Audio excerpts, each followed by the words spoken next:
La Bible en un an, la 324e journée, le livre d'Esdras, chapitre 4, verset 24 au chapitre 6, verset 22, le livre des psaumes, chapitre 119, verset 1 à 16, le livre des proverbes, chapitre 28, verset 15 et 16, l'évangile de Jean, chapitre 13, verset 1 à 30. Le livre d'Esdras, chapitre 4. À ce moment-là, donc, le travail effectué pour la maison de Dieu à Jérusalem s'arrêta, et ce, jusqu'à la 2e année du règne de Darius sur la Perse. Le livre d'Esdras, chapitre 5. Les prophètes Agé et Zacharie, le fils d'Iddo, prophétisèrent à l'intention des Juifs qui se trouvaient en Juda et à Jérusalem, au nom du Dieu d'Israël qui était avec eux. Alors Zorobabel, fils de Shealtiel, et Josué, fils de Jotsadak, se levèrent et commencèrent à reconstruire la maison de Dieu à Jérusalem.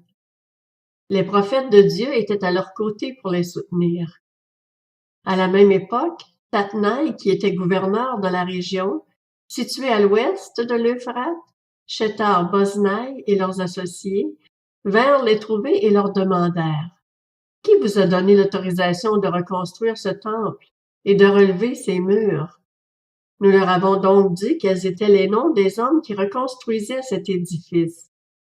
Cependant, Dieu veillait sur les anciens des Juifs, et on laissa continuer les travaux pendant l'envoi d'un rapport à Darius, et jusqu'à la réception d'une lettre sur cette affaire.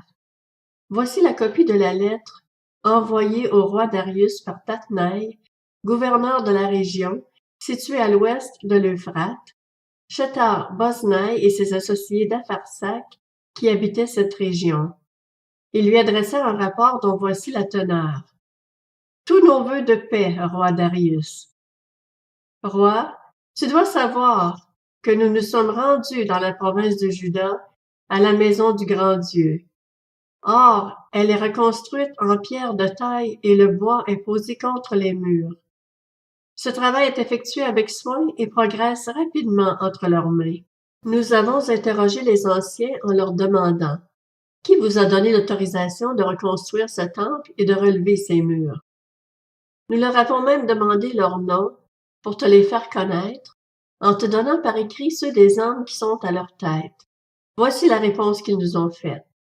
Nous sommes les serviteurs du Dieu du ciel et de la terre, et nous reconstruisons le temple qui avait été construit il y a bien longtemps.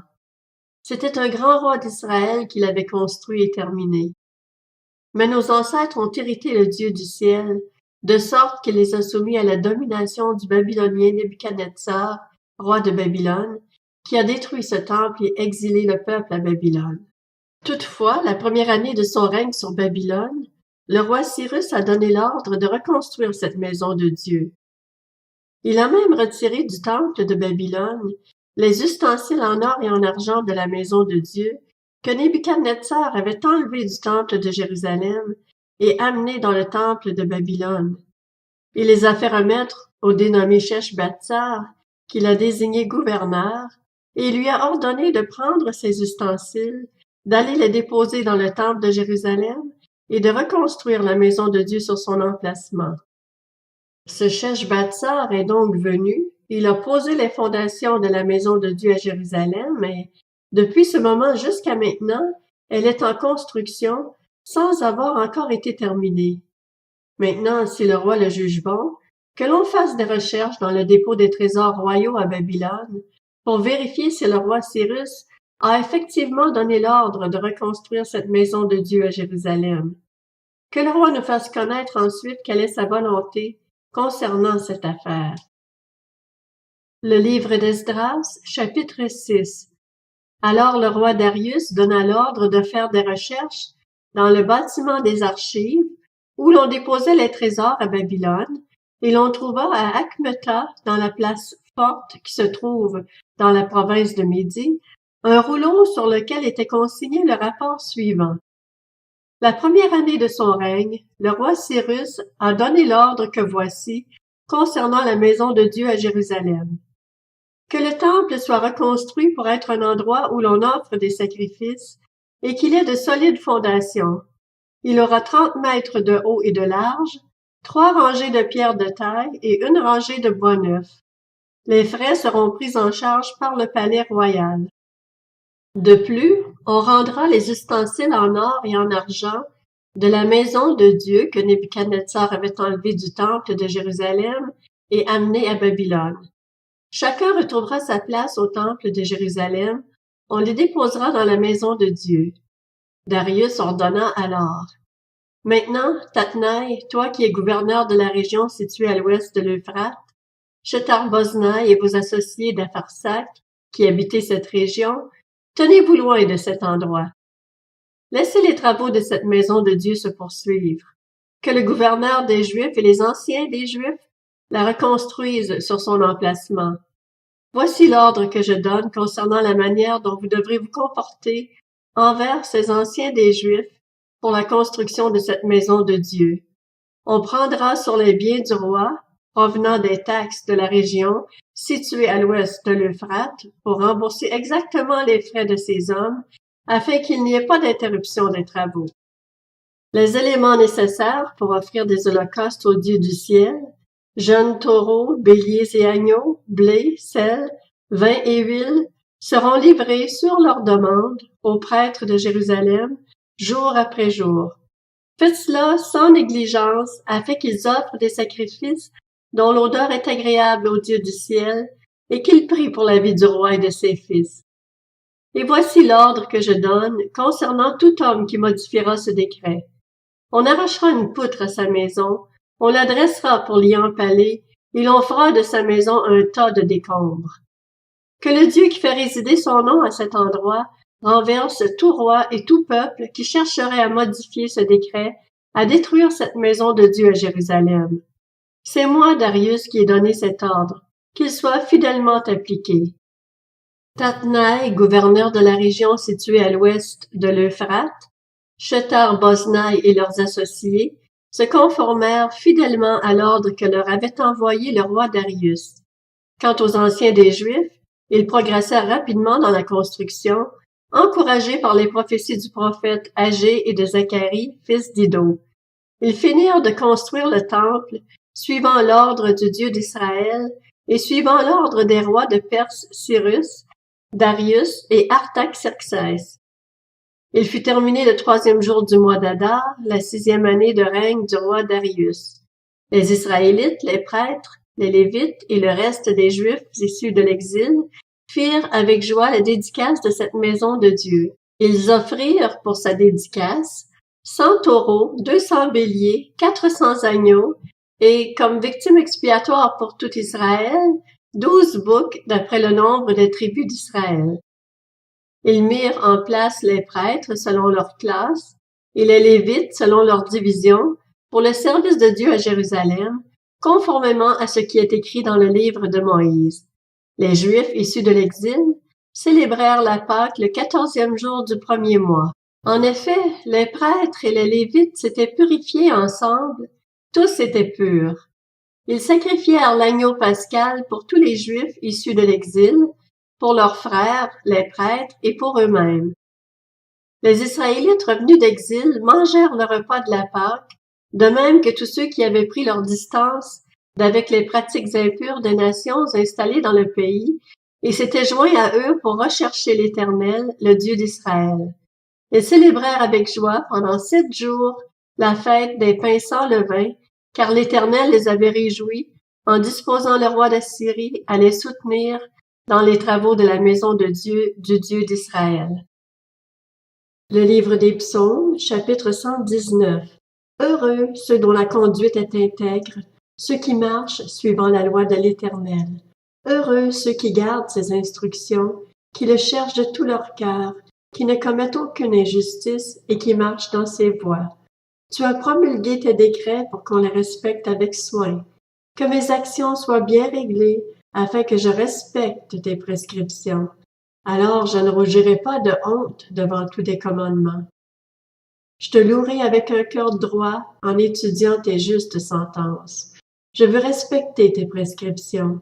Ne m'abandonne pas totalement. Comment le jeune homme rendra-t-il pur son sentier? En se conformant à ta parole. Je te cherche de tout mon cœur. Ne me laisse pas m'égarer loin de tes commandements. Je serre ta parole dans mon cœur afin de ne pas pécher contre toi. Béni sois-tu, Éternel, enseigne-moi tes prescriptions. De mes lèvres, j'énumère toutes les sentences que tu as prononcées. J'ai autant de joie à suivre tes instructions que si je possédais tous les trésors. Je médite tes décrets, j'ai tes sentiers sous les yeux. Je fais mes délices de tes prescriptions, je n'oublie pas ta parole. Le livre des Proverbes, chapitre 28. Un lion rugissant, un ours affamé, voilà ce qu'est le méchant qui domine sur un peuple sans ressources. Un prince, dépourvu d'intelligence, multiplie les actes d'extorsion, mais celui qui déteste le profit malhonnête prolongera sa vie. L'Évangile de Jean, chapitre 13. Avant la fête de la Pâque, Jésus, sachant que son heure était venue de passer de ce monde au Père, et ayant aimé ceux qui lui appartenaient dans le monde, les aima jusqu'à l'extrême. C'était pendant le souper. Le diable avait déjà mis dans le cœur de Judas l'Iscariote, fils de Simon, l'intention de le trahir. Jésus savait que le Père avait tout remis entre ses mains, qu'il était venu de Dieu et qu'il retournait vers Dieu. Il se leva de table, quitta ses vêtements et prit un linge qu'il mit autour de sa taille.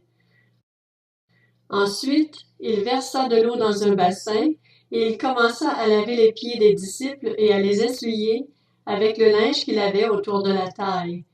Il arriva donc vers Simon-Pierre qui lui dit « Toi, Seigneur, tu me laves les pieds. » Jésus lui répondit « Ce que je fais, tu ne le sais pas maintenant, mais tu le comprendras par la suite. » Pierre lui dit « Non, jamais tu ne me laveras les pieds. » Jésus lui répondit « Si je ne te lave pas, tu n'auras pas de part avec moi. » Simon-Pierre lui dit « Seigneur, non seulement les pieds, mais encore les mains et la tête. » Jésus lui dit « Celui qui s'est baigné n'a besoin que de se laver les pieds pour être entièrement pur, et vous êtes purs, mais pas tous. » En effet, il connaissait celui qui était prêt à le trahir. Voilà pourquoi il dit « Vous n'êtes pas tous purs. » Après leur avoir lavé les pieds, il reprit ses vêtements, se remit à table et leur dit « Comprenez-vous ce que je vous ai fait? Vous m'appelez Maître et Seigneur et vous avez raison, car je le suis. Si donc je vous ai lavé les pieds, moi, le Seigneur et le Maître, vous devez aussi vous laver les pieds les uns aux autres, car je vous ai donné un exemple afin que vous fassiez comme je vous ai fait. En vérité, je vous le dis, le serviteur n'est pas plus grand que son Seigneur, ni l'apôtre plus grand que celui qui l'a envoyé. Si vous savez cela, vous êtes heureux, pourvu que vous le mettiez en pratique. Je ne parle pas de vous tous, je connais ceux que j'ai choisis, mais il faut que l'Écriture s'accomplisse. Celui qui mange le pain avec moi a levé son talon contre moi. Je vous le dis déjà maintenant, avant que cela n'arrive, afin que lorsque cela arrivera, vous croyiez que moi je suis.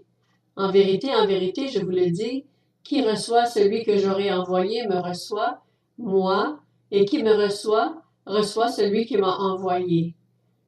Après avoir dit ces paroles, Jésus fut profondément troublé, et il déclara solennellement, en vérité, je vous le dis, l'un de vous me trahira. Les disciples se regardaient les uns les autres sans savoir de qui ils parlaient.